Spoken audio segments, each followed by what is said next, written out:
Bonjour. Donc, dans cette capsule, je vais vous présenter brièvement le phénomène qu'on appelle la précession. Ça va être un phénomène important à comprendre pour la suite, pour comprendre le processus de résonance magnétique. Donc, la précession, c'est peut-être pas un mot que vous connaissez, mais c'est un phénomène que vous avez déjà vu, sûrement, au moins dans votre enfance. C'est un phénomène qui est présenté dans la petite vidéo qu'on voit en ce moment, où on voit la toupie qui tourne. Donc la toupie tourne tellement vite qu'on ne voit pas nécessairement très bien le mouvement de rotation de la toupie elle-même, mais ce qu'on voit, c'est la précession. C'est que l'axe de rotation de la toupie tourne aussi autour de la direction verticale. C'est ce mouvement-là qu'on appelle la précession. Et ce phénomène-là, ce mouvement-là, il vient d'une interaction entre la rotation elle-même de la toupie, qui veut garder son mouvement, et une autre force extérieure qui, dans ce cas-ci, c'est la force de gravité. Donc, si je le présente rapidement, là, sans vouloir trop aller dans les détails, donc on voit ici à droite une toupie qui tourne sur elle-même. Donc, le mouvement de rotation qui est indiqué par la flèche, ça, c'est le mouvement de rotation de la toupie sur elle-même. Mais on peut aussi définir un axe de rotation pour la toupie que je vais dessiner à l'instant. Comme ça ici. Donc, je vais le mettre un peu plus vis-à-vis de la toupie. Donc ça, c'est l'axe de rotation. Et on lui définit souvent une direction, là, dépendamment de si elle tourne dans le sens horaire ou anti-horaire, c'est pas important. Mais on va souvent lui associer une direction aussi, là, disons que je vais représenter par une flèche comme ça. Et on a, sinon, également, une force qui est en jeu ici, c'est la force de gravité qui agit sur la toupie vers le bas. Donc, encore une fois, elle aussi, elle a une direction que je vais représenter par une flèche qui pointe vers le bas. Donc, ça, c'est la force de gravité. Donc, je vais l'écrire ici. Donc, la précession résulte de la combinaison des deux. Si la toupie ne tourne pas, si la toupie est juste comme au repos, puis qu'on la place à la verticale, elle va simplement tomber sous l'effet de la gravité. Mais si elle tourne, elle a une tendance à vouloir continuer son mouvement de rotation, et la gravité tend à l'amener vers le bas, ce qui fait qu'il va avoir comme une interaction entre ces deux forces-là qui va mener au phénomène de précession. Puis avec le temps, ce qu'on va remarquer, c'est que la toupie va finir par céder, elle va par frottement perdre de l'énergie et elle va tomber. Donc, c'est un peu le même phénomène qui se produit dans le cas des protons. Les protons sont comme l'équivalent de petites toupies, comme on l'a vu. Là aussi, je vais faire jouer une petite animation. Donc là, on a un phénomène à l'échelle microscopique, mais qui est très semblable à celui qu'on vient de voir. Donc, le proton a aussi un spin, qui a été détaillé auparavant. Donc, le spin, c'est le fait que le proton tourne sur lui-même. Tous les protons sont identiques à ce niveau-là. Tous les protons tournent avec un spin égal. Et contrairement aux toupies, les protons n'ont pas de frottement qu'ils subissent. Donc, ce spin-là est continuel, sans arrêt, toujours à la même vitesse. Ce qui fait que, contrairement aux toupies, le mouvement ne s'arrêtera pas. Il va se poursuivre.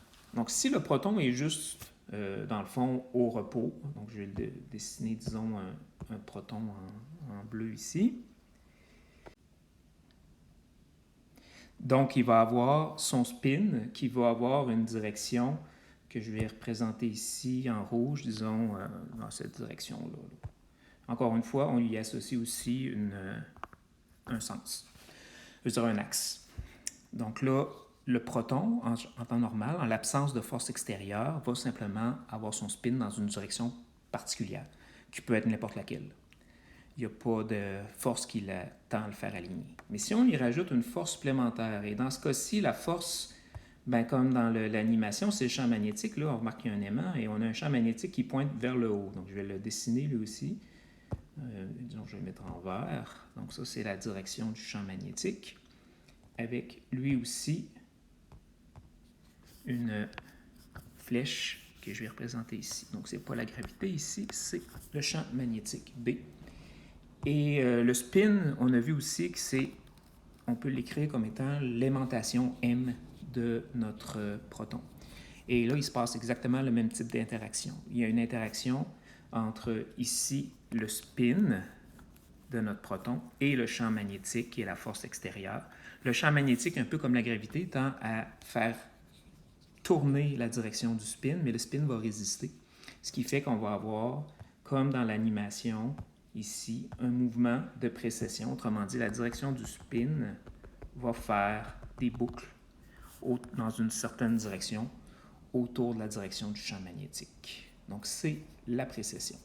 Donc, ce qu'il faut retenir de ça, c'est que, bon, d'abord, le proton a un spin, qui est l'équivalent d'un mouvement de rotation d'une toupie, qui, en général, il va être dans n'importe quelle direction. À partir du moment où on applique un champ magnétique assez fort, le spin va tendre à vouloir s'aligner avec ce champ-là, mais combiné avec un mouvement de précession. Donc, une rotation de la direction du spin autour de la direction du champ magnétique. Et autre chose à retenir, c'est que les deux fréquences sont différentes. La fréquence de spin, on n'en parlera pas, c'est une fréquence constante, mais ce n'est pas quelque chose qui va être affecté. Mais par contre, la fréquence de précession, on va le voir, a une formule particulière qui permet de la calculer. Alors, la fréquence de précession du proton va dépendre d'un seul paramètre, c'est la valeur du champ magnétique B.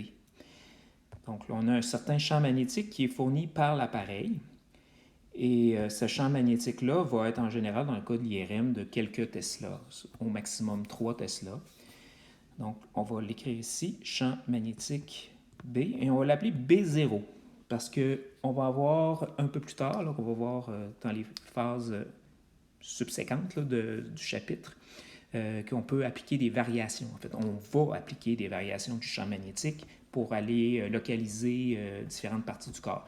Mais à la base, ce qu'on a dans l'appareil par défaut, c'est un champ magnétique constant, uniforme, qui est, on va noter B0. À ce moment-là, ben, la fréquence que notre proton va avoir, on l'appelle la fréquence de Larmor. On va l'appeler, disons, F0. Et elle est égale à une certaine constante qui ressemble à un genre de poisson. C'est la lettre grecque gamma, multipliée justement par notre champ magnétique B0. Donc le champ, lui, est exprimé en Tesla, comme on a déjà rencontré les unités de Tesla dans le chapitre précédent. La constante, elle, qu'est-ce que c'est? On l'appelle le rapport gyromagnétique. Donc ce facteur-là s'appelle le rapport gyromagnétique. C'est une caractéristique de l'élément qui subit la résonance magnétique. Donc, gyro vient de tourner, comme giratoire, et évidemment magnétique, qui vient du champ. Et cette constante-là donc, dépend de l'élément. Dans le cas de l'hydrogène, qui est l'élément qu'on va rencontrer pour la résonance magnétique médicale, à ce moment-là, la constante gamma est égale à une valeur de 42,575 MHz par Tesla. Autrement dit, pour chaque Tesla de champ magnétique, le facteur gamma est égal à 42,575. Par exemple, pour un champ magnétique qui serait de 3 Tesla, ce qui est le maximum actuellement en vigueur dans les hôpitaux, ben, à ce moment-là, si on multiplie 3 fois 42,575, on obtient 127,7 MHz. Donc ça, c'est la fréquence à laquelle notre mouvement de précession tout à l'heure va se produire. Donc, encore une fois, je rappelle, ce n'est pas la fréquence avec laquelle le proton tourne sur lui-même. Ça, c'est le spin, c'est toujours la même valeur. La fréquence qu'on calcule avec cette formule-là, c'est la fréquence avec le mouvement de précession, donc le changement d'orientation de l'axe du proton dans le champ magnétique. Et ça va varier selon le champ. S'il n'y a pas de champ magnétique, il n'y a pas de précession. Et plus le champ magnétique est fort, plus la précession va être rapide. Parce qu'ici, par exemple, 42,575 MHz, c'est 42,575 millions de tours par seconde. Voilà.